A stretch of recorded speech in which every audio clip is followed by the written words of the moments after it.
precisos no horário, e nós vamos começar no horário para terminar no horário. Então, por favor, pegue o seu assento aí.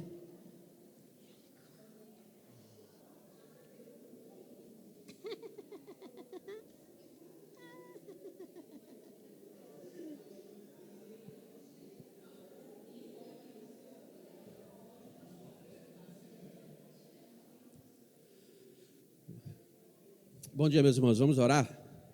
Vamos orar para a coisa se acalmar.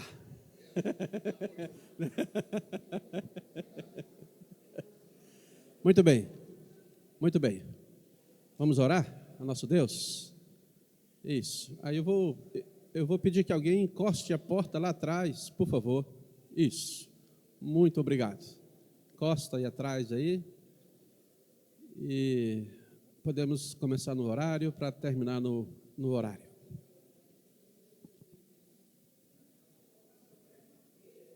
Oi?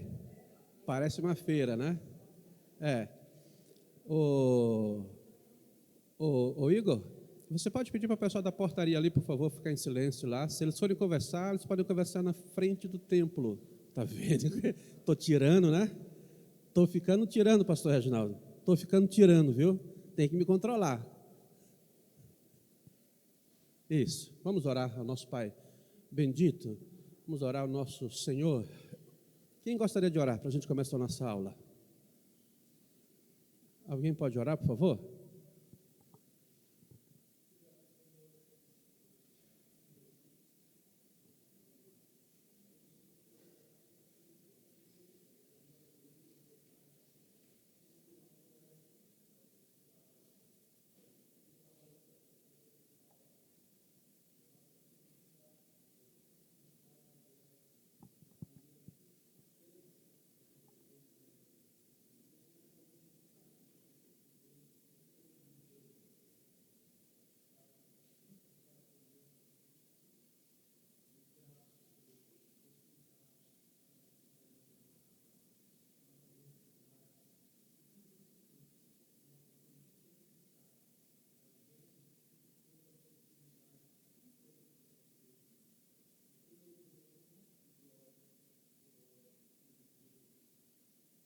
Amém. Amém. Muito bem, meus irmãos. Vamos lá. Se tiver luz, tá bom aí para vocês enxergarem? Está na penumbra? Como é que está aí? Vocês vão dormir, né? Vão dormir. Vocês são tudo esperto, né? Que é a penumbrinha para você cochilar e eu não olhar que você está cochilando, né? Mas, vamos lá, então. Nós vamos fazer o seguinte, nós vamos terminar hoje a aula de domingo passado, tá? Porque o professor é relapso, ele não mantém o cronograma, então a gente termina a aula do domingo passado, para domingo que vem a gente pegar a primeira visão sobre Jesus e não quebrar ela no meio, porque aí fica ruim estudar a parte da visão em duas aulas, então é melhor a gente terminar hoje, e aí domingo que vem a gente pega o texto e vai reto, tá bem? Vamos reler juntos aqui, Apocalipse capítulo 1, do verso 1 até o verso 8. Vamos ler? Cada irmão pode ler, por favor, em voz bem alta, dois versos por vez.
Até aqui, a gente vai continuar, né? Então, nós já estudamos a introdução, a revelação que é de Jesus Cristo, o processo da revelação que Deus deu ao seu Filho Jesus Cristo, o seu Filho deu, então, ao anjo e o anjo a João.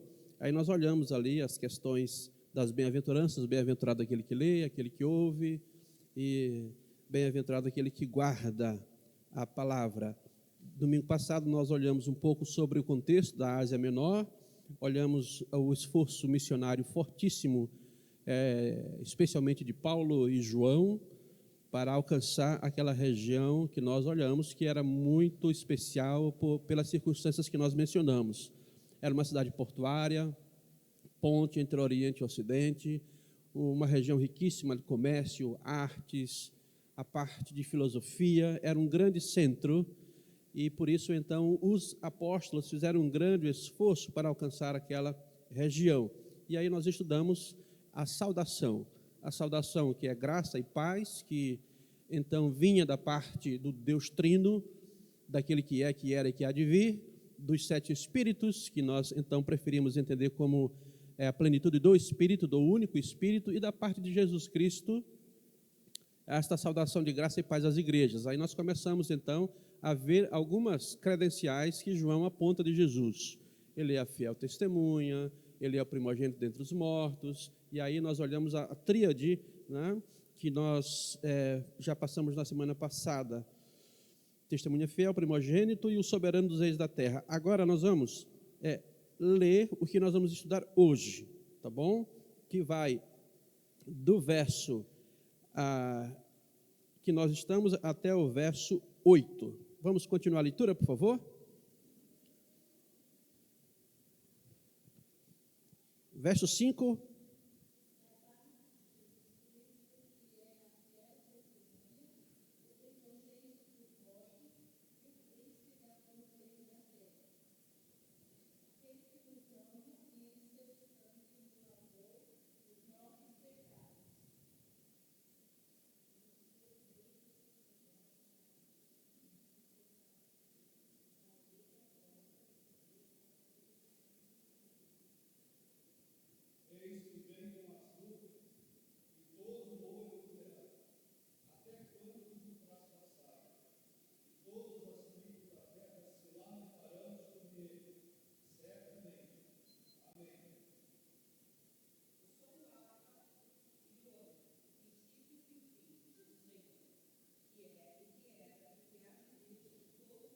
Isso. Aí, domingo que vem, a partir do verso 9, nós vamos estudar de uma vez só a questão da visão sobre Cristo, tá bem? Então, hoje, nós vamos continuar olhando a descrição de João acerca de Jesus. Nós já olhamos 3 coisas que nós consideramos como as credenciais de Jesus Cristo: a fiel testemunha, o primogênito dentre os mortos e o soberano dos reis da terra. Mas João quis ampliar mais ainda. Ele quis ampliar sua visão, explicando à igreja do passado e a nós hoje, né, por que é que Jesus tem essa primazia. Quais são as coisas, pelo menos algumas das coisas as quais ele fez e que o credenciou a pedir de nós fidelidade, esperança e submissão ou redenção. Aí João então vai destrinchar. Esse é o verso 5. O que é que Jesus fez pelas pessoas que o coloca nessa situação de primazia? Então João diz de novo, mais 3 coisas que Jesus fez. Primeiro, quem ele era, né? Ele é quem? A testemunha fiel, primogênito dentre os mortos e o soberano do rei da terra. Esse é ele na visão de João. Agora João vai dizer, vamos olhar o que ele fez. E aí, então, ele vai trazer 3 afirmações, de novo, 3, 3, 3. João era fissurado, né? Quando ele começava num número, ele engatava a marcha e ia até o fim, né? Então, 3 ações de Jesus Cristo. Primeira, qual seria? Ele nos ama. Ele nos ama. E aqui, como os irmãos estão muito quietinhos nas aulas, eu estou ficando apavorado, a gente vai tentar uma outra metodologia para vocês participarem mais, tá? Então eu vou ficar lançando perguntas. e vou botar debate e você se vira nos 30. Então, a primeira pergunta que eu quero colocar para você é: João diz, aquele que nos ama. Deus ama as pessoas de modo diferente? Vamos lá. Se você disser não, que nem lagartixa de parede, né, ou assim, você tem que me dizer por quê. Eu sou chato. Deus amou o mundo de tal maneira.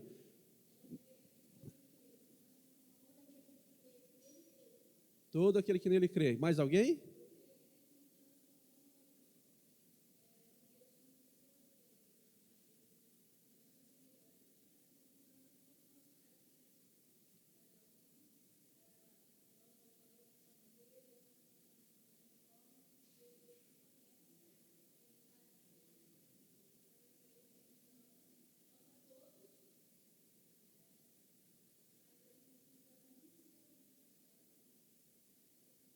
Muito bem.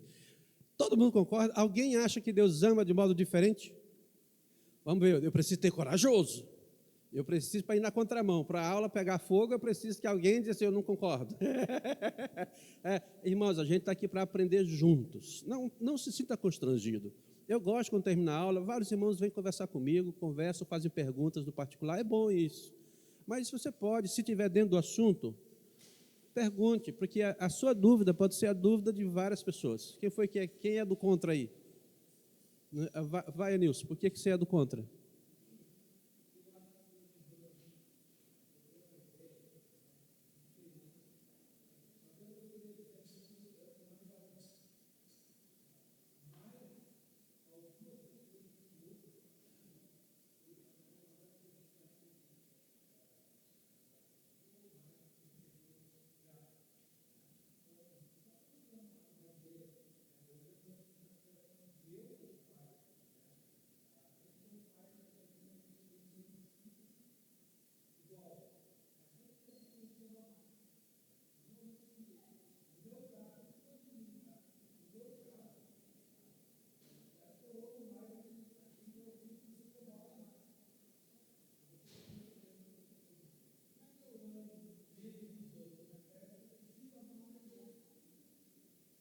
Ok, obrigado. Eu sempre vou, assim, com muito cuidado, com muita reverência. Sempre que o irmão fizer alguma frasezinha que não fecha muito bem, os irmãos me permitam sempre a tentar fazer um pequeno ajuste, né?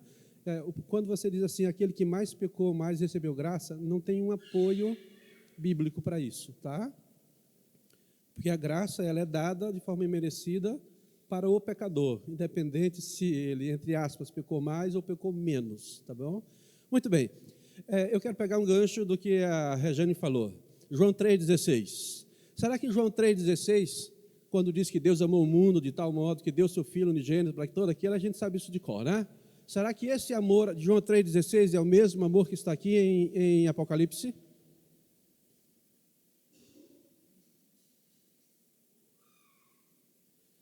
Eu quero ajudar vocês a desenvolver pensamento. Também eu falei que em uma das aulas que a ideia é eu ajudar vocês a pensar mais. Lembra da coxa de retalho? Que eu dei de exemplo, a gente olha só os pedaços, né? A gente precisa ter a ideia do todo, aquilo que a gente chama de uma boa base bíblica teológica, para você poder olhar os textos e você interpretar eles da melhor forma possível. Será que é igual o texto? Ou tem diferença?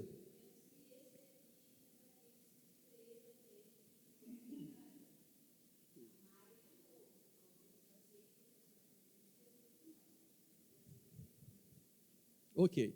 Então, a gente já pode daqui partir já com uma primeira premissa, tá? Na minha compreensão, eu acredito que Deus ama de modo diverso. Por quê? Porque há um amor que é o amor do Deus como Criador, que gerou a vida, que deu a vida, e João diz que Deus amou o mundo, amou as pessoas de tal modo que deu o seu Filho. Agora, João não está falando de um amor geral. Lembram de um conceito teológico muito conhecido, da graça comum e a graça específica? A graça comum é o sol nasce para todos. Para todos.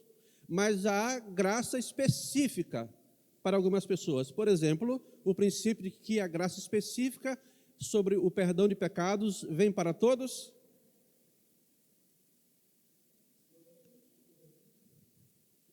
Não vem para todos. Vem para aqueles que o recebem. Essa graça específica não vem para todos. Então, tem graça e graça. Os irmãos entendem a diferença? Há uma graça geral, que beneficia a humanidade por inteiro, e há a graça específica, que alcança algumas pessoas que creem. Quando nós olhamos o viés do amor, nós podemos também caminhar dessa mesma forma. Há um amor de Deus por toda a sua criação, mas há um amor que a gente pode dizer que é diferente, que é o amor filial ou o amor paternal.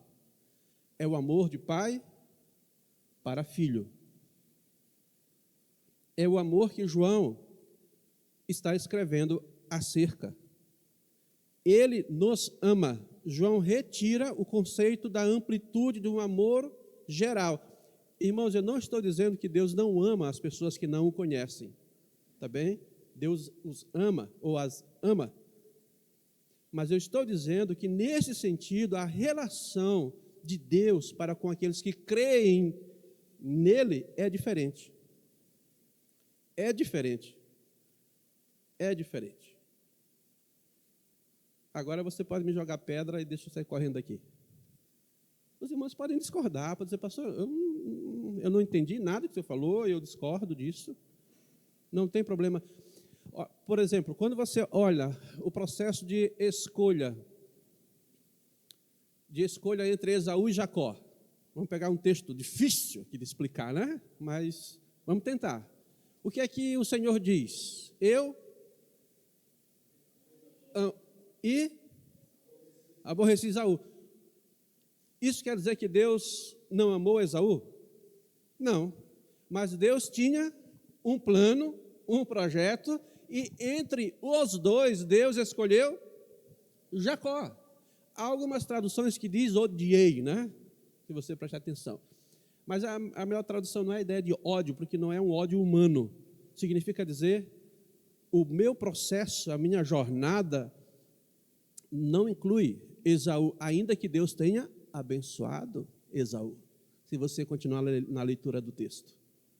Tá? Então, a gente não pode se sentir superior a quem não crê em Jesus, mas também nós precisamos saber que há, sim, um relacionamento diferenciado entre o amor de Deus como o Pai para o seu Filho e o amor de Deus para com a sua criação. Eu entendo desta forma. Tá? Agora, você tem liberdade de você entender de forma diferente. Tá? Então, eu acredito que Deus ama de modo diferente. Agora,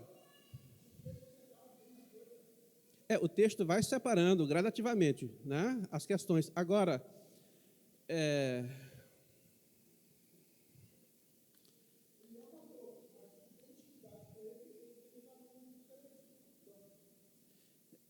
não vamos usar a palavra carinho. Sim, sim. Isso, é um relacionamento diferente, né? Porque a palavra, e aí às vezes os irmãos sempre me permitem fazer um pequeno ajuste, né? A expressão carinho, ela é muito pouco numa relação com um Deus imutável e perfeito. Carinho é uma coisa, como é que é? Quase que superficial, né? Eu tenho um carinho por você. É diferente, meu carinho vai até aqui, daqui para frente ele não vai mais, né? O amor é diferente. O amor, ele ultrapassa as barreiras ou as limitações, né, pertinentes. O original grego vai falar, e a tradução nesse sentido ela é bem perfeita, porque aquele que nos ama, não é aquele que nos amou. O original ele vai manter certamente a ideia de um amor que é um amor permanente. Assim como Deus o amor dele para com seus filhos é um amor permanente. O princípio sempre aqui é do particípio ativo presente. É o amor que não murcha, não se esfacela. É um amor que está muito além das fraquezas, dos fracassos. das igrejas do Apocalipse, das igrejas do mundo inteiro e dos nossos fracassos também. E dos nossos erros e das nossas lambanças que nós fazemos. Por que isso aqui é importante? Porque aí a gente volta, irmãos, para domingo passado.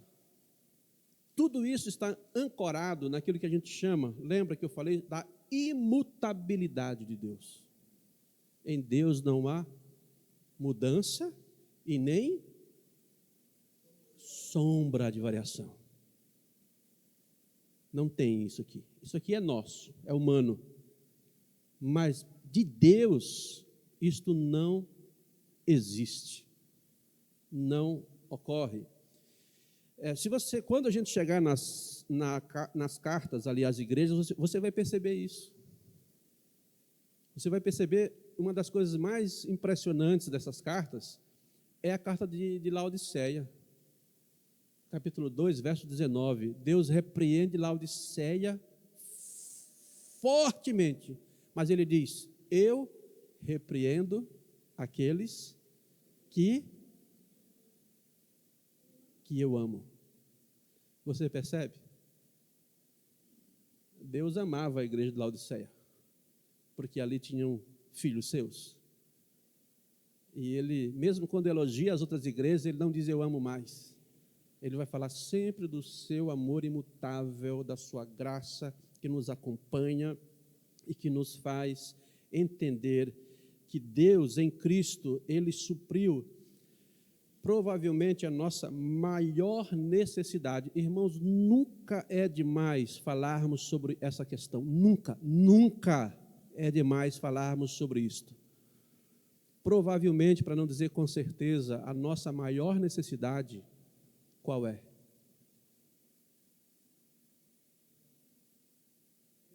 Ser amado. Nós lutamos por isso. Nós lutamos por isso. Nós nos esforçamos quando nós queremos que alguém tenha por nós sentimentos. Ou é no casamento, ou é uma mãe com um filho, ou não importa. Porque todos nós temos essa necessidade. Isso é intrínseca à nossa essência, ser amados. E é por isso, então, que João, quando começa logo aqui, antes de dar a visão sobre Cristo a nós, ele vai dizer, lembre-se primeiramente de uma coisa: independentemente do que virá no Apocalipse, na revelação, tem uma verdade que você precisa guardar sempre. Ele nos ama. Ele nos ama. E aqui, meus irmãos, eu trabalhei muito tempo, mas muito tempo, uma grande parte do meu pastorado em tempo integral foi com ensino e com aconselhamento. E é muito comum nós nos sentirmos assim, e é muito comum as pessoas falarem sobre essas questões. Por exemplo, eu queria dar um incentivo para você aqui. Cansei de ouvir pessoas que, depois de reconhecerem os seus erros, aqueles considerados mais graves, chegarem e dizerem assim, e você falar, você se arrependeu? Sim, me arrependi. Então você pode desfrutar do perdão e do amor de Deus, meu irmão. Fica em paz, minha irmã, fica tranquila. Pastor, eu não mereço. E eu acho que Deus não me ama mais como me amou antes de eu fazer esse negócio aqui. Deus não me ama tanto quanto amava antes, depois que eu fiz essa lambança aqui. Irmãos, isso, se você espera que você nunca cometa um pecado considerado grave, espero que sim, mas esse é um dos tormentos maiores para aqueles que o fazem. Eles não se sentem amados e muitos têm dificuldade de se sentirem perdoados, porque acham que não são dignos depois do que fizeram. Mas lembre-se, Deus é imutável. Deus é imutável. E eu sempre dizia a eles, como eu digo até hoje quando alguém vem conversar comigo, você não se sente digno ou amado depois que você cometeu isso? E você se sentia antes? Você se sentia digno de ser amado antes de você fazer isso? E você se sentia digno de ser perdoado antes de fazer isso? E deixava as pessoas responderem. E elas eram quase que obrigadas a dizer, eu não era digno. Pois é. Continua não sendo do mesmo modo, mas Deus continua amando do mesmo jeito. E aonde há arrependimento, Deus tem graça suficiente, maior do que a nossa desgraça, para oferecer dádiva de perdão e amor. Irmãos, Ele nos ama. Se você está em Cristo, Deus vai lhe amar sempre com amor de Pai. Eu não estou aqui incentivando ninguém a fazer lambança. Talvez você está quase ali, né, na beirada do gol, já pronto para fazer o gol e sair para a galera do pecado, né? Lembra da escolinha do professor Raimundo? Eu vou para a galera? Tem crente que está ali treinando, aquecendo, daquele jeitinho para o lado, né? Já viu o jogador bater pênalti, né? Talvez você está assim, né? Só falta correr e chutar, porque Deus me ama e Deus vai me perdoar. Não faça isso. As consequências são diferentes da relação de amor. Eu disciplino aqueles que eu amo. Então a gente não brinca nem com o amor e nem com a santidade de Deus. A santidade de Deus não é coberta pelo amor de Deus. Elas caminham em harmonia, em perfeição. Reverendo?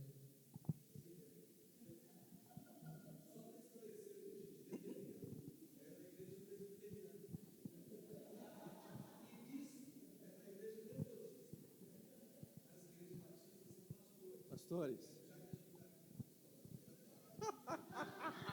Mas eu posso ler, eu sou do debate, eu posso ler, por exemplo, a carta que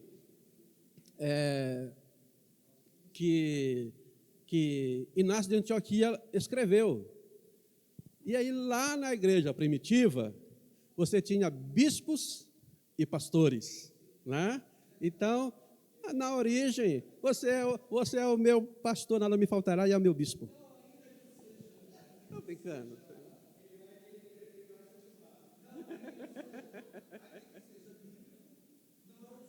Sim. Não, sim, eu estou só brincando com você sabe.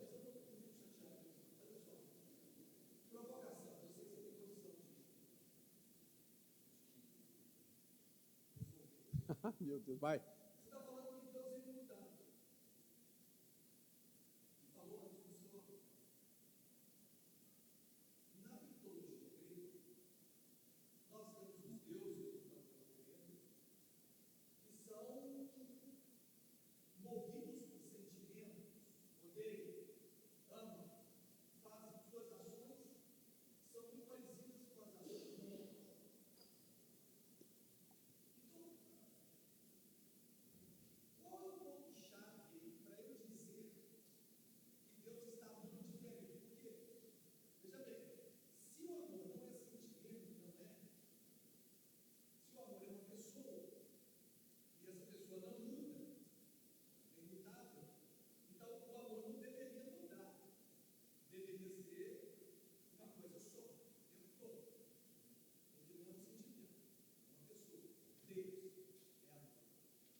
A chave está no conceito dos textos bíblicos, como, por exemplo, aos escolhidos, aos eleitos. Né? Nós precisamos olhar Deus numa linguagem que é diferenciada. Por exemplo, nós usamos para Deus aquilo que a gente chama de uma linguagem antropomórfica. Nós utilizamos para Deus termos que para nós são conhecidos. Né? Antropomorfia é essa relação. Um linguajar, por exemplo, quando eu digo Deus tem pés. Deus tem pé aqui, irmão? Tem joanete? Quer dizer, essa é uma figura de linguagem. Mas nós precisamos também entender que, por exemplo, essa é uma discussão que é muito antiga. E até hoje tem pessoas que dizem, não, Deus não tem sentimento. Porque se ele tivesse sentimentos, ele está passível de ser atingido e influenciado pelos seus sentimentos. Uma corrente teológica diz o seguinte: Deus tem sentimentos. Ele não é sentimento, mas ele tem sentimentos. Né? E aí nós escorremos em vários textos bíblicos, quando diz, não entristeçais o Espírito Santo de Deus. Aí eu poderia ficar citando uma série de textos que nos farão recordar algumas passagens onde seria impossível separar Deus das emoções. O que nós podemos diferenciar aqui é: o Deus perfeito tem emoções perfeitas, sentimentos perfeitos, ao passo que nós temos emoções e sentimentos imperfeitos. Essa aí é uma que o pastor está falando aí, aquela expressão grega que chama apatheia, não é? O meu grego não é tão fluente assim, mas essa palavra apatheia significa que é o Deus apático, o Deus que criou todas as coisas, mas como ele é tão perfeito e pleno, ele criou a humanidade, criou todo o universo, e ele não se envolve com esse universo. Porque se ele se envolver com esse universo vai afetá-lo. Porque se ele se envolver com o universo, ele amará, ele desenvolverá sentimentos, e ao desenvolver sentimentos, esses sentimentos o afetarão. Então, para os filósofos gregos, essa palavra é uma palavra muito forte. Deus, ele é só transcendente, ele está além da sua criação e não se relacionou com ela, a criou e a deixou seguir o seu curso. Para a teologia judaica e para a teologia cristã, Deus, ele é imanente, ele se relaciona com a sua criação. Ele veio a nós, nos amou, nos deu a sua vida em Cristo Jesus para que nós pudéssemos ser amplamente perdoados. Então, o conceito bíblico, na minha compreensão, não é que Deus não ame as pessoas que não o conhecem, mas que ele ama de modo diferente aqueles que o conhecem. É uma relação de Deus Pai com o seu Filho. Continuará amando as pessoas que não conhecem, mas no linguajar bíblico, a gente vai lembrar de vários textos, né, os quais Deus elegeu, e Deus deu um amor diferenciado. Amou Jacó. E porque ele tinha propósitos com Jacó, ele se desenvolveu, se relacionou com Jacó de uma forma diferente do que com Esaú. No passado, Deus foi chamando pessoas, escolhendo pessoas. Deus foi dando a essas pessoas a graça de guardarem os seus mandamentos. E Jesus vai dizendo: aquele que tem os meus mandamentos e os guarda, esse é que me ama. E aquele que me ama vai ser amado do meu Pai. Por quê? Olha a relação pai. Então, pastor, eu acredito que, olhando assim a história, tanto da mitologia grega quanto a filosofia grega, que tinha diferenças, porque os deuses gregos, eles eram extremamente emocionais, desprovidos de perfeição, e os gregos tinham medo dos seus deuses, por isso viviam uma vida de sacrifício, de liturgia o tempo inteiro, incessantemente, porque eles acreditavam, na verdade, que os deuses brincavam com os seres humanos. Os deuses criaram o mundo, e então os deuses se divertiam com o mundo. E de vez em quando, um deus tornava homem. Aí tinha relação com uma mulher, aí tinha um outro filho, aí chamavam semideuses. E o panteão era isso aqui. Aí quando vem a mensagem do Evangelho, que vai dizer: não, o que vocês têm são figuras de deuses, mas o nosso Deus é um Deus que ama. Porque o grego não se sentia amado pelo seu Deus, porque o seu Deus era indiferente para com ele. E agora não, vem um Cristo que nos ama, que dá a sua vida, que morre, se sacrifica, se doa. E aí o Evangelho chega e acerta em cheio uma das maiores necessidades que as pessoas tinham e têm até hoje. A necessidade de se sentirem amadas, independente daquilo que elas são.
Sim. O conceito que eu falei da imutabilidade de Deus é que Deus não nos ama mais nem menos.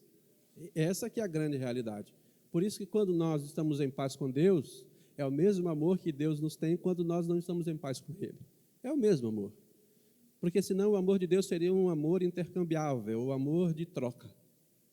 Você me faz bem, eu te amo mais, se você me fizer mal, eu te amo menos. E aí, irmãos, nós estávamos todos lascados.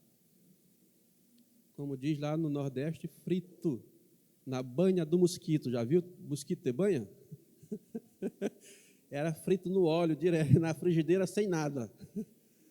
Então, essa relação que João traz, ela é extremamente importante.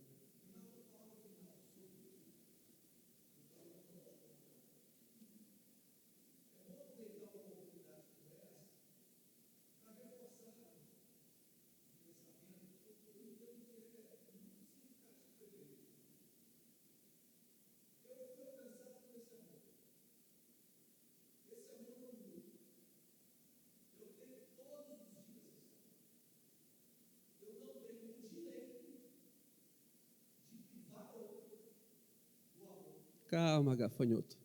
Vamos chegar lá. Vamos chegar lá, pastor, lá?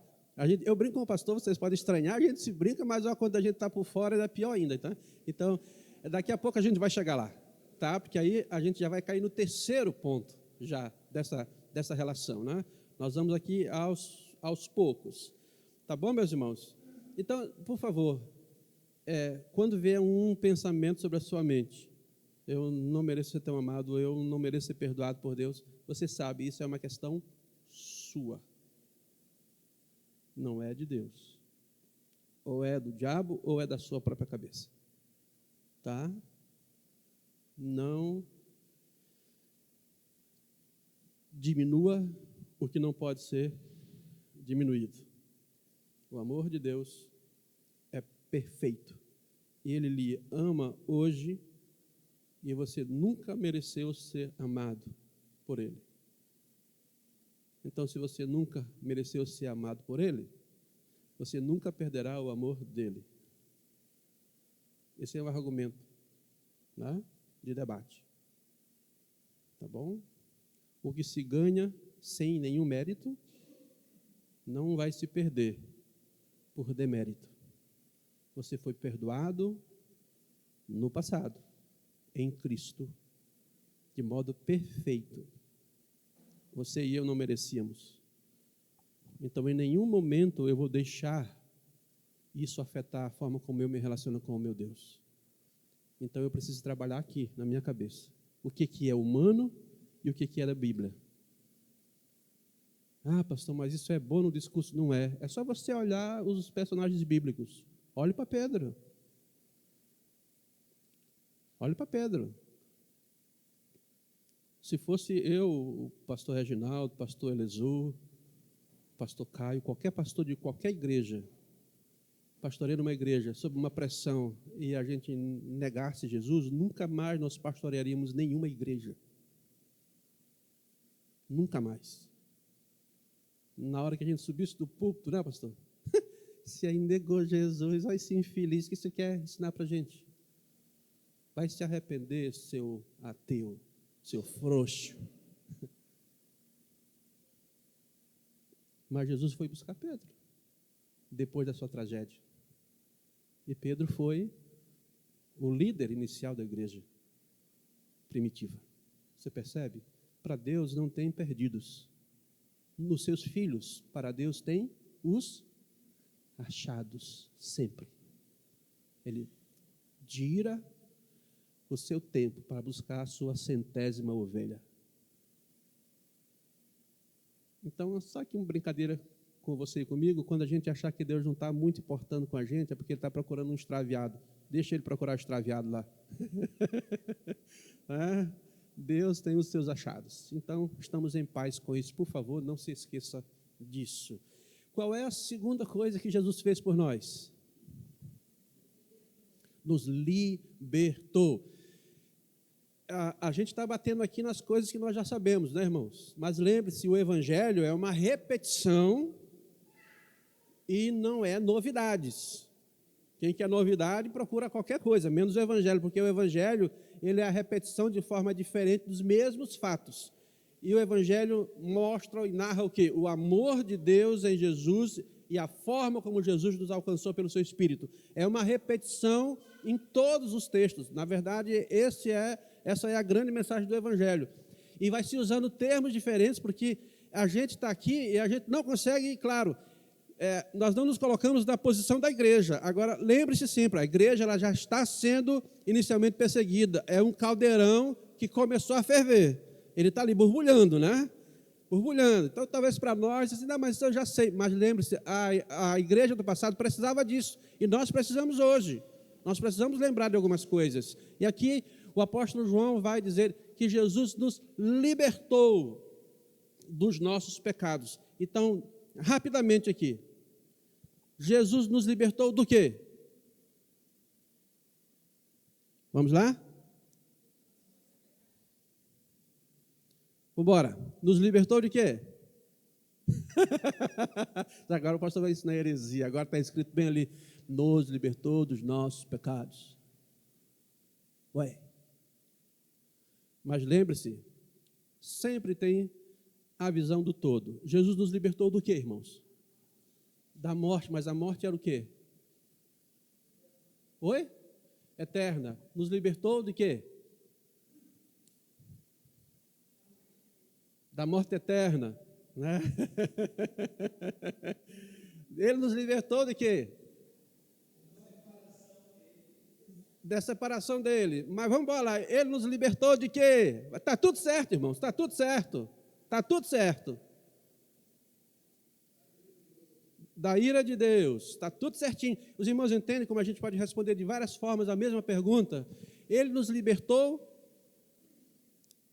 dos nossos pecados, então nós deveríamos olhar e dizer assim, não, ele nos libertou dos nossos pecados, ele nos libertou da condenação dos nossos pecados, logo ele nos libertou da condenação eterna, logo ele nos libertou, você percebe? A ideia de nos libertar dos nossos pecados, ela tem aquela ideia de absolvição, de libertação, não simplesmente do pecado em si, mas da consequência dele, tá? Porque, às vezes eu faço assim para que a gente possa pensar e discutir um pouquinho, né? Porque você está liberto do pecado? Quem está liberto aqui do pecado aqui? Levanta a mão aí que eu quero internar agora. Chama a ambulância e levamos para o manicômio pastoral. Quem é que está liberto do pecado aqui?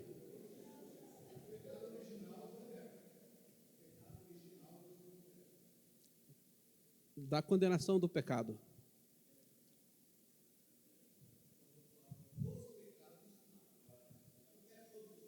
Sim, isso então. Isso, né? Agora, se eu pecarei até os últimos dias, é consequência do pecado original. Na verdade, estamos tudo caminhando. O que eu quero explicar aos irmãos é que às vezes nós estamos evangelizando e a gente diz o quê? Jesus veio para perdoar os teus pecados. É muito pouco quando você evangeliza isso. Quando você testemunha de Jesus e você só disser assim, Jesus é o nosso Salvador. Salvador do quê? Salvador dos nossos pecados. Bom, espera aí. Ele nos salva dos nossos pecados ou ele nos salva da condenação que vem sobre consequência dos nossos pecados? Entendeu? De vez em quando eu vou largar assim para a gente pensar um pouquinho mais, tá? Porque senão fica muito simplório, muito simples, aí a gente perde aquilo que é muito especial no conceito de testemunho do Evangelho. Porque do pecado nós vamos morrer pecadores, mas vamos ser sempre e estaremos sempre libertos da condenação do nosso pecado por causa de Jesus Cristo, nosso Senhor. Então, isso é importante a gente sempre lembrar e trabalhar o seguinte, por quê? Qual é uma palavra-chave para você identificar como pecado? O que é pecado? Em uma palavra, se você pudesse escolher uma palavra. Separação. Transgressão. Qual é uma outra palavra? Errar o alvo. Tem 6 termos gregos para pecado. Uma das definições é esse aí, né? Errar o alvo, né? Irmãos, pecado, uma palavra. Como você define? que aconteceu no Éden? O que aconteceu no Éden? Rebeldia. Rebelião. Talvez a melhor definição de pecado seja essa, é rebelião. Não é um errinho, não é aquela coisa de dar um cheirinho no cangote de Deus e dizer, Senhor, eu errei, né? Mas está tudo. Não. O pecado é rebelião. Por isso é que as expressões, quando aparecem sobre salvação, elas vão sempre trazer termos fortíssimos, porque o pecado não é um detalhe na história, ele é o detalhe na história humana, que como consequência vai trazer o grande sacrifício, e como consequência vai trazer a grande libertação em Cristo. Então é rebelião. Então quando nós vamos dar um testemunho, não diminua o que Jesus fez por nós. Não é só perdoar o seu pecado se você aceitá-lo, não. É mais profundo. Depois no curso aí, os irmãos vão poder estudar um pouquinho mais sobre essa questão, tá? Então,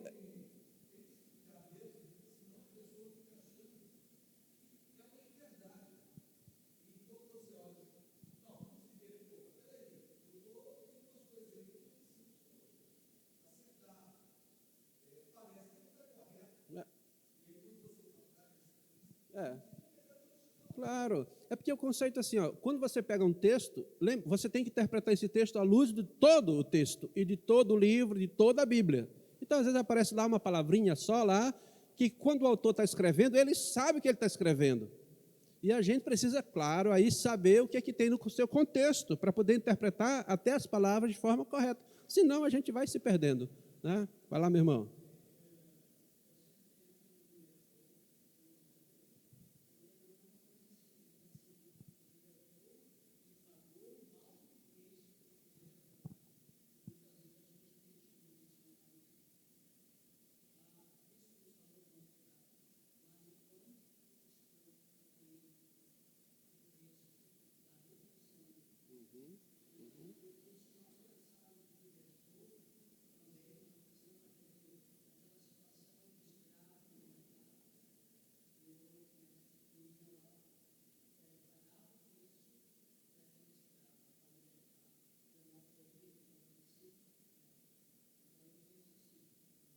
Não, é bem tranquilo, porque assim, quando você vai olhar, os autores bíblicos, eles utilizam para o mesmo tema linguagens diferentes.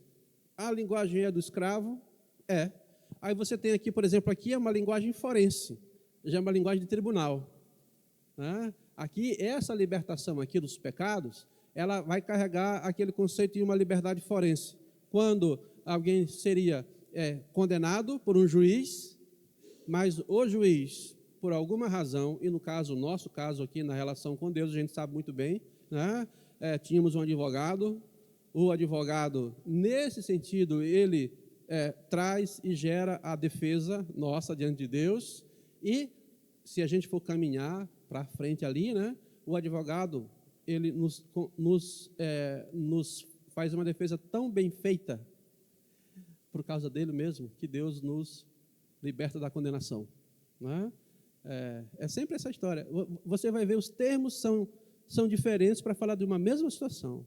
É escravidão, é questão legal, né? Paulo usa muito essa expressão. Ensina a ver.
Ele é um tema muito rico, meus irmãos, muito rico, muito rico. A grande questão é a nossa limitação, né, para a gente entender o que é impossível de entender, na verdade, plenamente.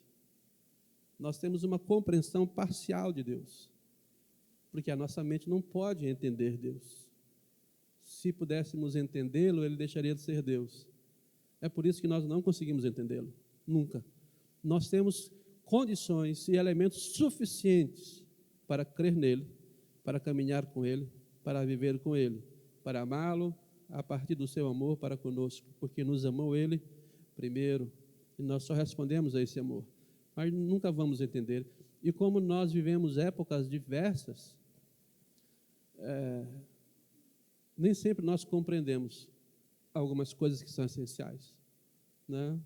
Que Deus me livre de desonrá-lo, né? Preferível que ele me mate logo, né? Preferível que ele me mate antes, porque eu não quero experimentar uma vida desgraçada fora de uma relação de busca de fidelidade e de santidade. Preferível morrer antes. Morrer antes, porque nós somos tão frágeis e tão falhos e tão influenciáveis, que nós vamos sempre desconfiar da gente mesmo, mesmo quando nós estivermos nos sentindo muito bem com Deus.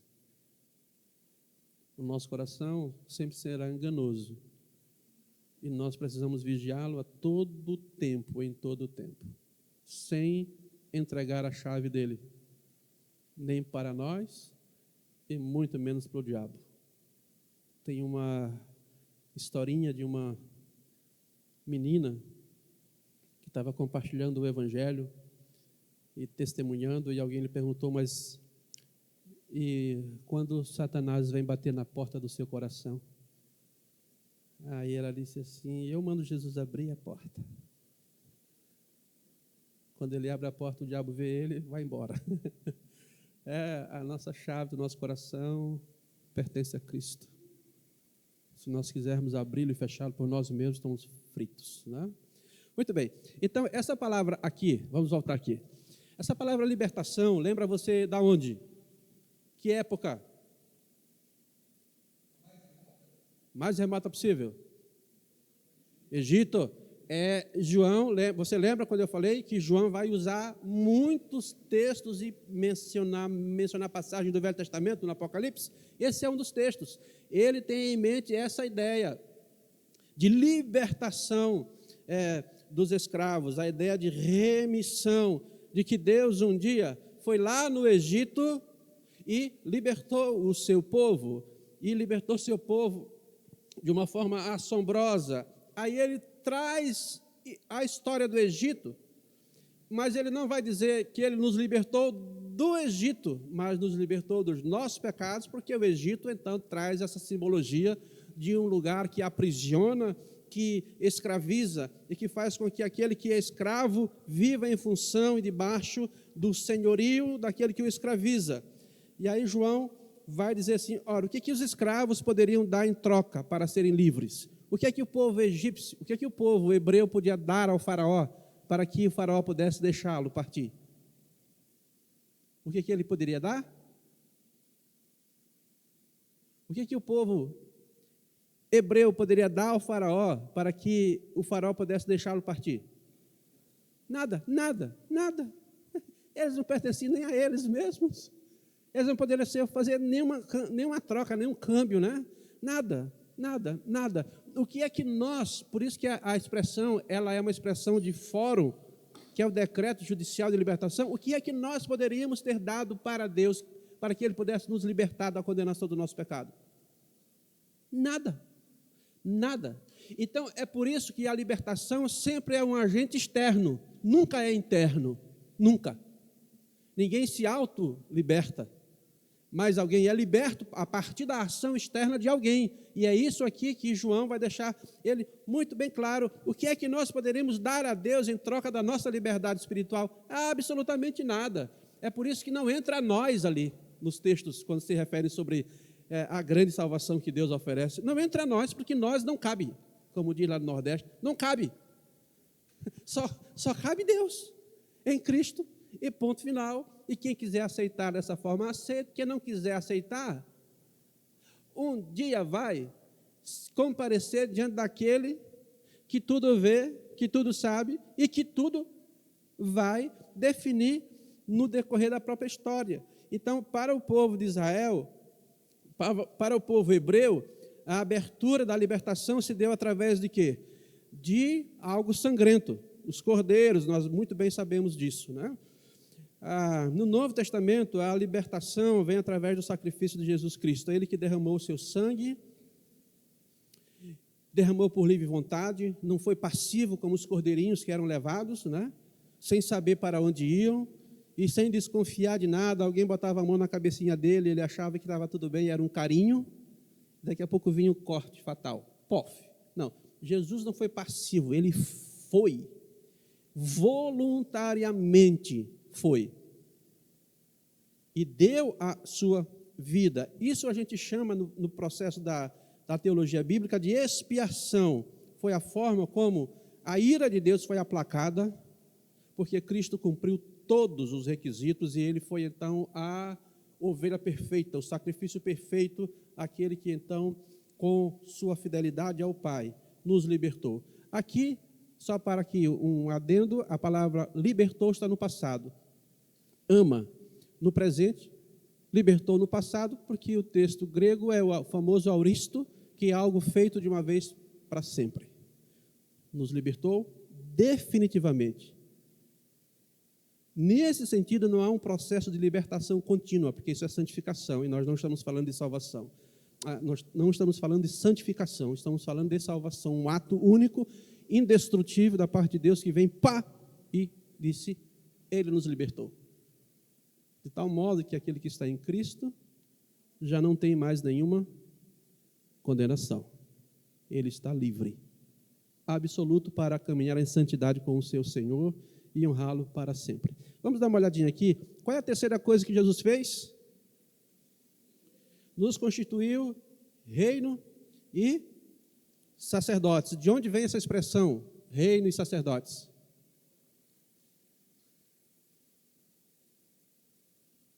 No Velho Testamento, Monte Sinai. O povo está lá, acampado no Monte Sinai, eles vão ser ensinados durante 2 anos acerca de Deus, do que Deus queria. E lá no capítulo 19, então, Deus vai dizer, vocês serão para mim reinos de sacerdotes, para servir ao seu Senhor. Reino de sacerdotes. Ou uma nação sacerdotal.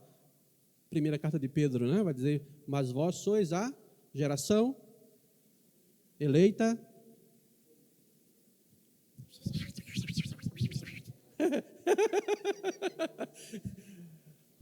povo eleito, nação santa, ou nação de sacerdotes, povo adquirido, para que anuncieis as grandezas daquele que nos tirou do reino das trevas para o reino do seu Filho de amor. Essa é a expressão de lá. Qual que era o papel de um sacerdote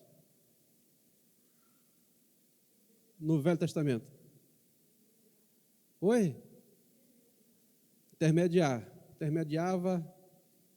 fazia a ponte entre os homens e Deus, né? Esse era o seu papel, mas também tinha mais coisas, né?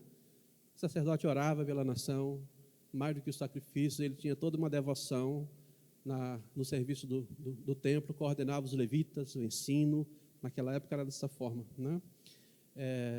E aqui é que a gente vai lembrar de novo o mesmo conceito.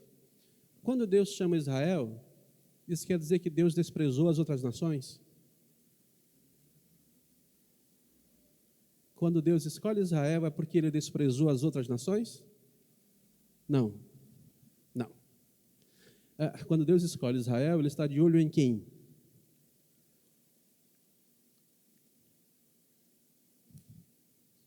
Vamos, meus irmãos, tenham coragem. Coragem! Quando Deus escolhe Israel para ser o seu povo, ele está de olho em quem? Ele está de olho em todas as nações. Ele quer fazer de Israel o seu sacerdote, para que o seu sacerdote, a sua nação, pudesse alcançar as demais nações. Então, tem muita gente que fala muita besteira sobre isso, quando fala sobre a eleição de Israel, e aí isso ficou tão impregnado na cabeça do povo de Israel, né? Que Israel dizia, nós somos o povo de Deus, o restante é tudo pagão e gentil, tudo que cai fogo do céu, para matar logo essa pragaiada toda e deixar a gente dominar toda a terra, né? Não tinha nada a ver com isso. Deus escolheu uma nação para alcançar todas as nações. Então o sacerdócio do Velho Testamento era isso, que Israel fosse luz para as nações, para todas as nações, né? Aí a gente pode, por causa do tempo, a gente pode caminhar para cá e perguntar assim, de acordo com esse texto bíblico, quem são os sacerdotes? Quem são os sacerdotes?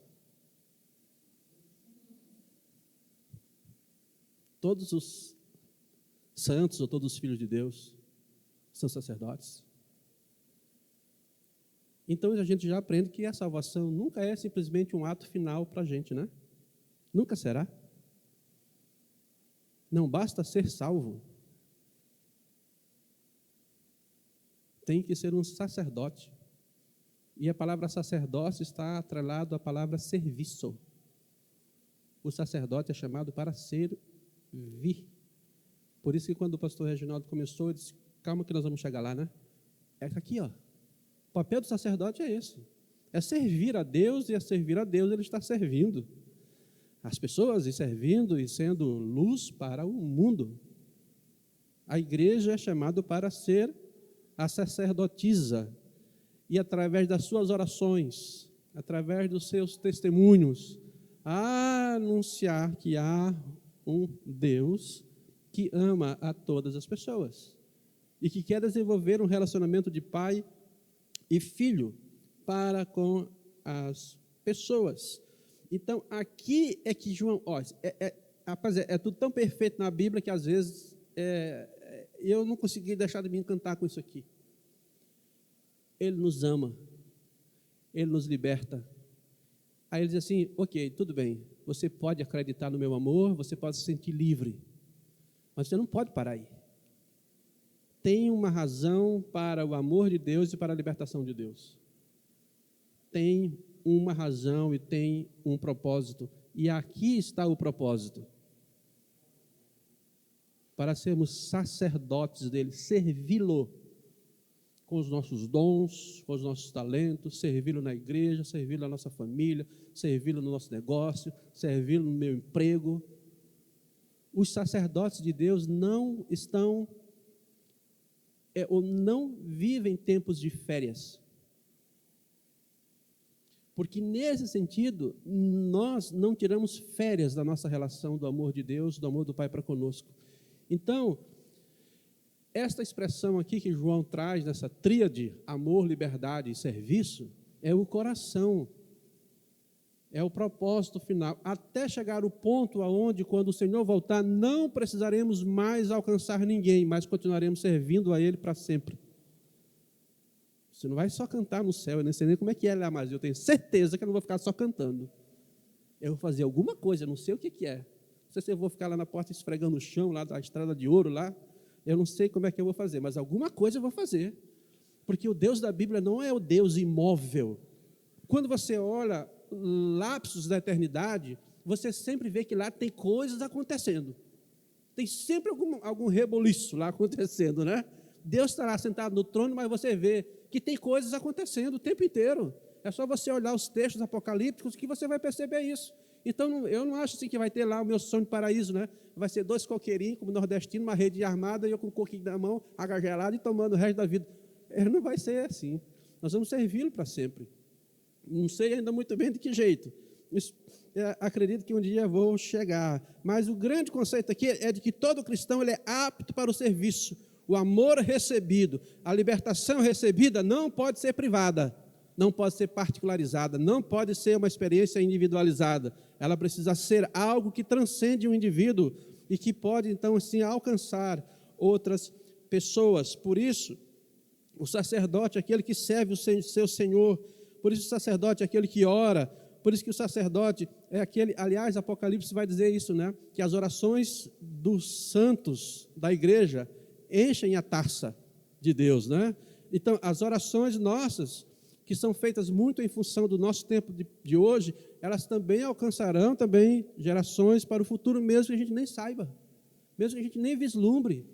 Mas a ideia é de que as orações dos santos estão chegando e estão sendo armazenadas diante de Deus, e Deus as usará em algum momento para aquilo que Ele achar que é melhor e da melhor forma que Ele quiser. Né? Essa é uma expressão muito bonita do livro do Apocalipse. Oi? Ah, levante a mão, quando eu fico empolgado aqui, eu vou embora.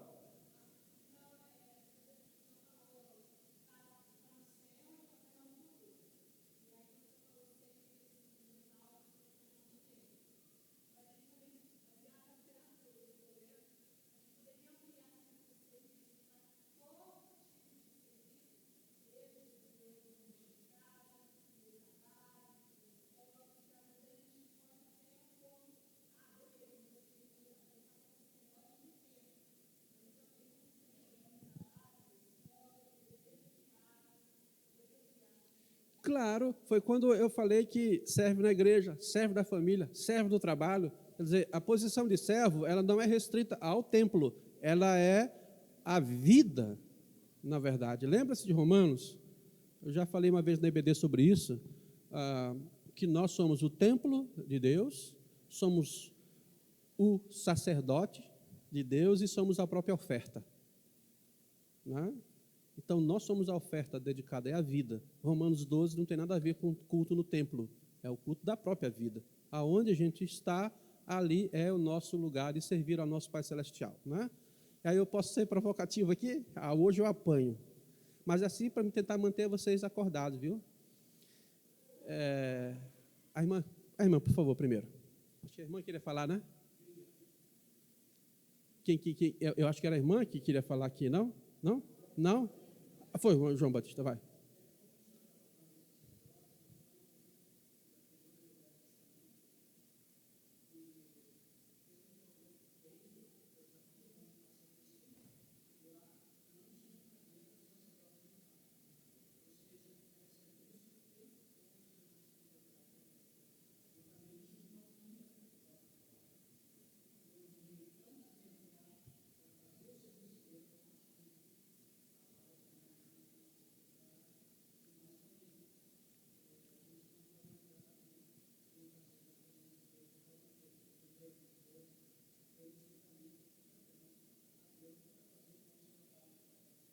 Isso. Só lembrando que isso que eu só falar. A gente não pode, por exemplo, assim, eu tenho que confessar o meu pecado antes de entrar na presença de Deus. Bom, quando eu estou confessando, eu já estou na presença. Até porque a gente não sai da presença dele. Lembre-se sempre disso. O salmista vai dizer, se eu quiser fugir da presença do Senhor, eu vou até onde? Eu vou até as asas da alvorada, Deus está lá. Eu vou até lá o abismo, Deus está lá. Eu vou lá na morte. Não importa. Nós estamos assim, debaixo do olhar de Deus 24 horas por dia. E nesse sentido é que a Bíblia fala sobre a dimensão eterna de Deus, que o olhar de Deus, ele não nos olha simplesmente como um número no meio de uma multidão, ele nos olha individualmente. Esse é o olhar de Deus por nós. Ele olha a sua igreja em toda a face da terra, mas na sua graça ele olha especificamente para cada filho seu o tempo todo. Né? Essa é uma relação muito importante. Deixa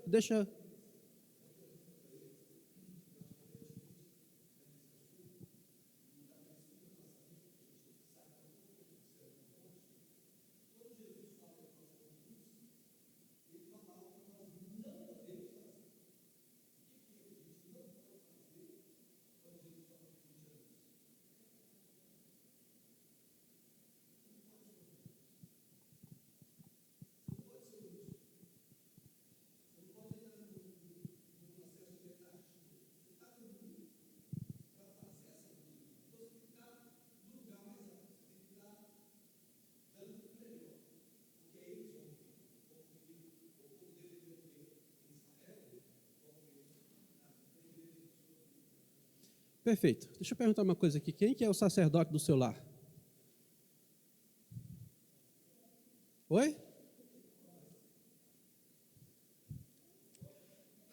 Rapaz, quando o pessoal fala, eu estou sentado no banco, eu faço assim, com vontade de dizer, eu não concordo. É errado. Oi, pastor. Ah, sim. Porque assim, às vezes, por isso que às vezes eu lanço a polêmica e depois eu deixo o pastor que resolva. O assunto não é meu mesmo, né? Ele que vai depois aconselhar vocês aí. Eu me incomodo quando eu estou assistindo alguma palestra, mas é a minha visão, tá? Às vezes a gente usa termos errados e acaba ensinando coisas erradas, e mesmo querendo, às vezes, ensinar o que é certo. O homem não é o sacerdote do seu lar. Isso era antes, muito tempo antigamente. No tempo tribal, o homem era o sacerdote do seu lar, ele ia lá, lembra de Jó, o que Jó fazia? Ele oferecia sacrifício pelos seus filhos, aquela coisa lá toda, para quando chega no Novo Testamento, o que acontece? O que acontece, irmãos, no Novo Testamento? Quem que é o sacerdote no Novo Testamento? Todo cristão é sacerdote. Então, o homem não é sacerdote da sua casa. A gente confunde termo com função, né? O homem pode e deve exercer a liderança da sua família. Mas a sua mulher é sacerdotisa, o seu filho é sacerdote. E às vezes o filho está sendo um sacerdote melhor do que o pai, do que a mãe. Então, eu sei que quando alguém fala sobre isso, eu sei o que ele tem na cabeça, mas não é bíblico.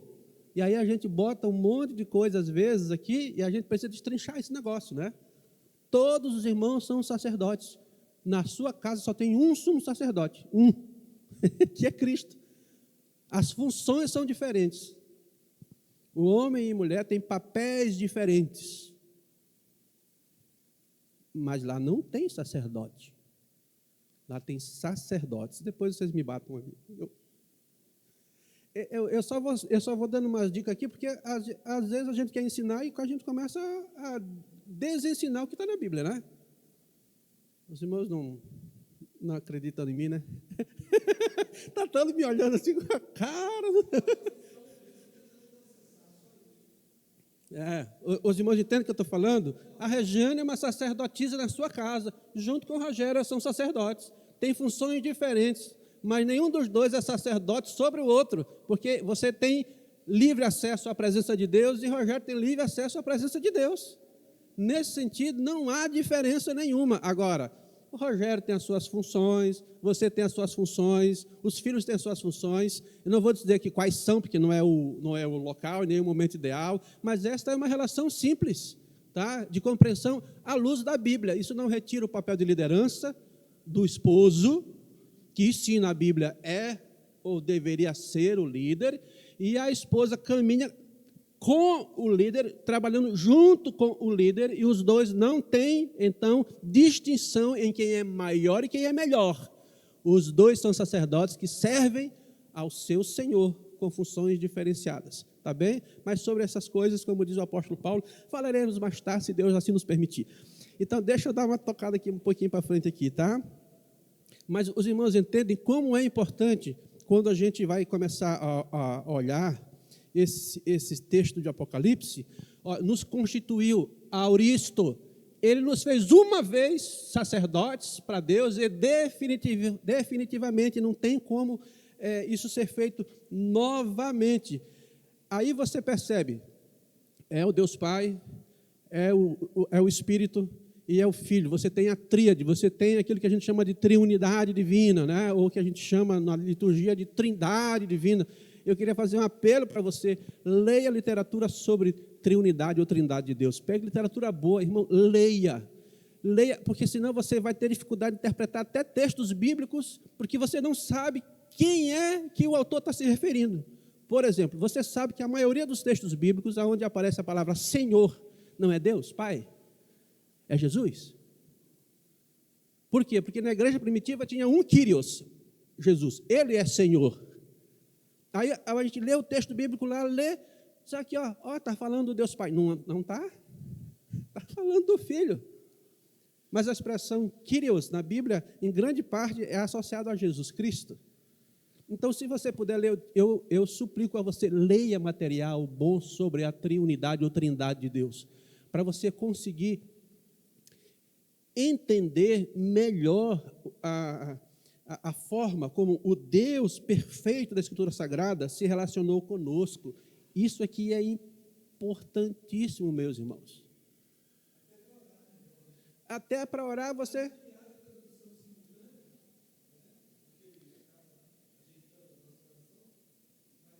Mas os cristãos novos aprendem a orar com quem? Com quem eles aprendem a orar? Com os mais antigos da igreja, né? Aí o irmão está convertido aqui, aí eu começo a orar. Senhor Jesus, muito obrigado pelo dia de hoje. Pai, eu quero te agradecer. E Você diz, peraí.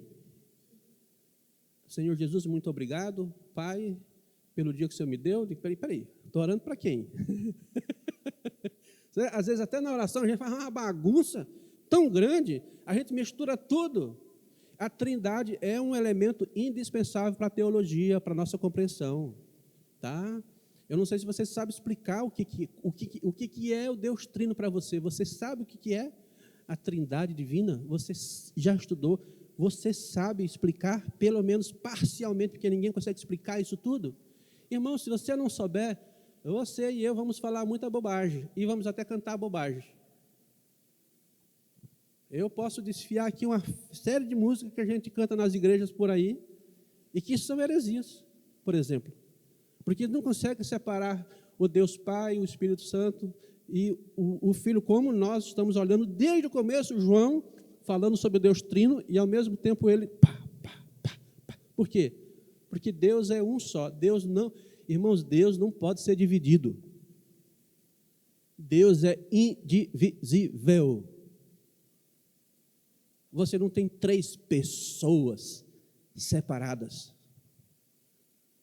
Você tem um Deus só. Estude sobre isso. A teologia vai dizer que Deus é um em essência ou em substância. Significa dizer, ele não pode ser separado. Você não tem 33% do Filho, 33% do Espírito Santo, 33% do Pai, junta tudo, dá um. Não pode. Não pode. Não existe isso na Bíblia, nem na teologia bíblica. Em nenhum lugar você vê. É por isso que João, apesar de mostrar o papel, as atividades, as funções de cada um, ele trabalha com o conceito do Deus Trino. E a maioria das músicas, quando vai falar sobre Trindade de Deus, ensina errado. Quando você ouvir uma música sobre Trindade, cuide para você não cantar errado. Você quer ver uma música aqui? Nem fazer isso. Quer ver uma música aqui? Que as igrejas cantaram a rodo. E a maioria dos cristãos não perceberam a heresia. A música de Aline Barros. Digno é o Senhor. Está curioso? Chega em casa. Se você quiser abrir o celular, eu vou lhe dar permissão. Abre o celular agora, só para você ver. Abre seu celular aí. Digno é o Senhor de Aline Barros. Abre aí. Você sabe, conhece essa música? Eu não vou cantar, porque se eu cantar aqui, rapaz, vai ser a tragédia danada, né? Não canto, mas nem que o meu pastor me dê ordem. Se ele me der ordem, assim, canta, eu não canto, canta, eu vou entrar em disciplina, pastor. Aí eu não canto. Essa daí é a herética. Essa daí. Vocês cantam aqui? Eu nunca cantei essa música aqui. Já cantaram? Já. Mas aqui a gente passa. Isso também é lição para a gente. A gente passa e não analisa. Mas olhe lá, é uma heresia. Eita, eu vou dizer logo onde é que está a heresia, para vocês não ficarem indo para casa com um pombo na cabeça, né? Está ali, ó. Como é que começa a música aí? Não, o começo dela. Graças eu te dou. Não, graças eu te dou, Pai. Quem pagou o preço? Está errado. Já está errado do começo da música. Aí quando você continua, ela vai dizer, pelos cravos. Quem? O Pai foi para a cruz? Não foi, irmãos. Aí você já tem uma heresia de cara na letra ali, ó. De cara. Aí você pode... Ó, pastor, não vamos... Tá, como diz, você está repreendido em nome de Jesus. Não, não, pastor, me desculpe. Licença poética não é justificativa para esse... Não, não são a mesma pessoa. Não são a mesma pessoa. Não. Há um único Deus eterno, sempre eterno. Este Deus, na sua maravilhosa essência, Ele é o quê? Na sua substância única, Ele revela-se na pessoa do Pai, uma pessoa do Filho, outra pessoa do Espírito Santo, outra pessoa. Se você misturar as pessoas, você tem um problema aqui. Nós temos um único Deus. Mesma substância, indivisível, eterno, revelado na pessoa de 3 pessoas diferentes. Então, não é a mesma pessoa. Se for a mesma pessoa, nós temos um problema teológico bem grande. Porque aí, no conceito da economia de Deus, quem manda quem envia ao mundo? O Pai manda o Filho. Na relação da economia divina, você tem funções diferentes. O Espírito Santo convence do pecado, da justiça e do juízo. Você tem 3 pessoas coeternas, inseparáveis, todas elas com os mesmos atributos. Nesse sentido da triunidade divina, nenhum é mais santo do que o outro, nenhum é mais majestoso do que o outro, ninguém é mais do que o outro. São 3 pessoas. 3 pessoas. Então, quando a gente mistura isso, nós temos problemas, pastor. Nós temos problemas. Ok. Sim. Ele está como Deus Filho lá. Como Deus Filho. Não, ele está como Deus Filho. A pessoa, ele está como a pessoa. A obra... Não, isso, não. Mas então, é o que eu estou dizendo, são 3 as pessoas da Trindade. O Deus Pai, o Deus Filho e o Deus Espírito Santo. Você vê como é difícil a gente discutir isso aqui? É claro que o Filho não fez e não operou a salvação sozinho. Há um trabalho. Rapaz, isso aqui é um tema que para uma hora dessa a gente vai fazer uma EBD só sobre esse negócio aqui, viu? Para você ver, a questão é tão difícil que a palavra que aparece lá, a gente chama de pericorese, que é a ideia de um Deus maravilhoso, é como se houvesse um movimento, uma dança da Trindade tão perfeita, que você não consegue desassociar os 3. O projeto de salvação todo é da Trindade, entendeu? Não é Jesus que nos salvou sozinho. Tem todo o trabalho da Trindade divina. Toda a Trindade trabalha em favor da sua criação, porque a criação é obra do Deus Trino. Cria o mundo, o Pai, o Filho e o Espírito Santo. Na queda de Adão, que é a nossa queda, está presente o Pai, o Filho e o Espírito Santo. E aí nós temos todo o trabalho da Trindade, mas quando vai para a cruz e para aspectos específicos, você tem ali a pessoa do Filho, na cruz do Calvário. O Pai está presente, está lá com ele. Mas quem morre é o Filho. Quem paga, quem nos liberta dos nossos pecados, pelo seu sacrifício, é o Filho. Então não dá, se a gente não misturar, se a gente misturar é difícil. Então, por exemplo, essa música aí, ela é herética. O começo dela tem que ser mudado. Fizeram uma adaptação do inglês, quando fizeram a tradução para o português, mataram com a música. Se você vai na língua... se você vai em inglês, ela está perfeita. Mas aí vem para ajustar a palavra, né? Para fazer ali a licença poética ou adaptar, para não ficar fora de métrica, mete uma palavra lá, heresia. Isso aí, vocês gostam de palavrão? Isso aí a gente chama de patripacianismo. É uma heresia da antiguidade, que eles diziam que o Pai morreu na cruz. Você quer ver outra música? Vamos terminar aqui? Vocês cantam aquela música aqui na igreja? Não sei se cantam, não. Aquela música lá que fala...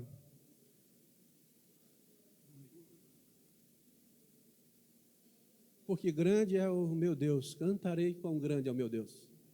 Canta? Eu não cantei essa aqui, não. Não cantei, não. Então, eu estou faltando muito culto, vocês precisam me chamar a atenção, me exortar para vir no culto. Quão grande é meu Deus. Lá no meio da música, quando fala da Trindade, diz o quê? Três se formam em um.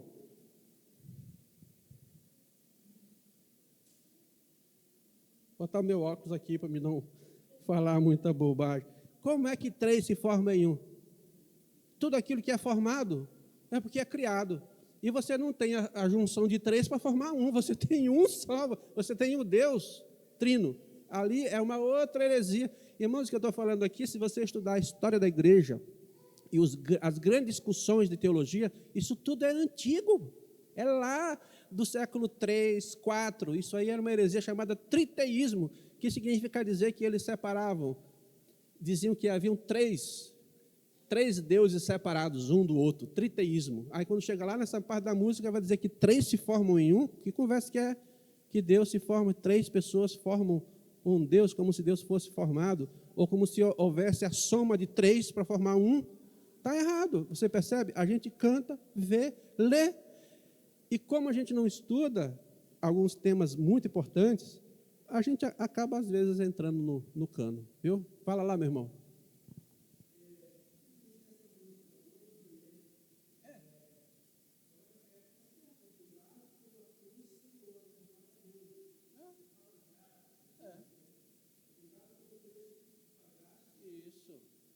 Está perfeito. A música em inglês está perfeita. É, isso. Perfeitinha.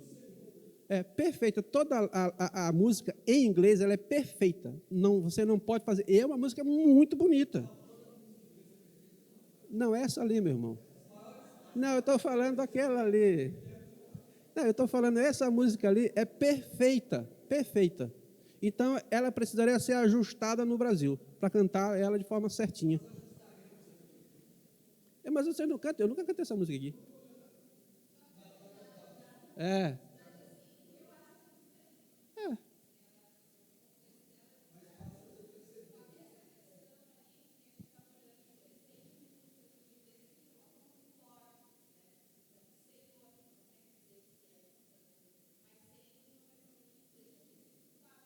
Uhum.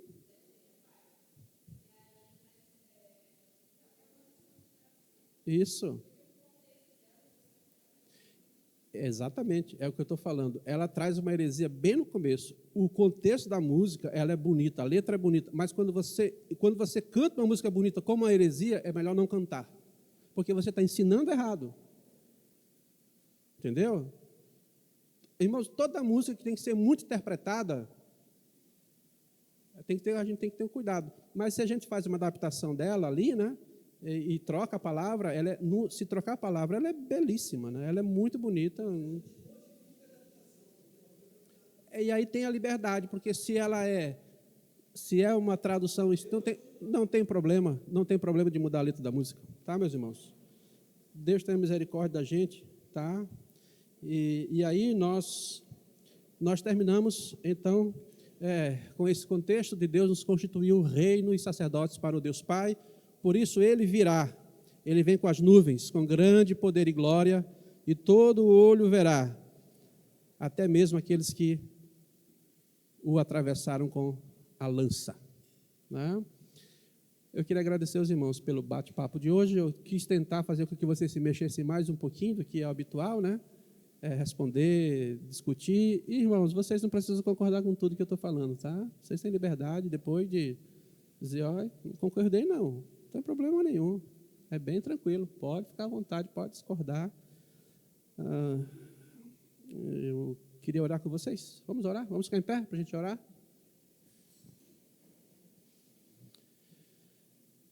Pai, bendito, queremos te agradecer, porque mais uma vez na manhã nós podemos recordar algumas coisas importantes da tua palavra.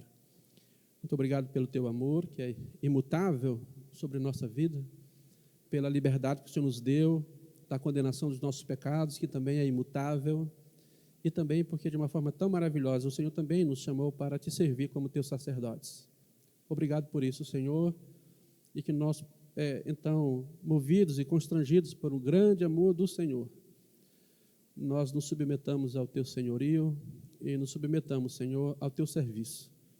Ajuda-nos a te servir aonde nós estivermos, Pai Celestial, de coração, Senhor. Que isso não seja só uma palavra orada, mas uma palavra vivida. Nos abençoe e nos torne mais servos e servos mais fiéis ao Senhor.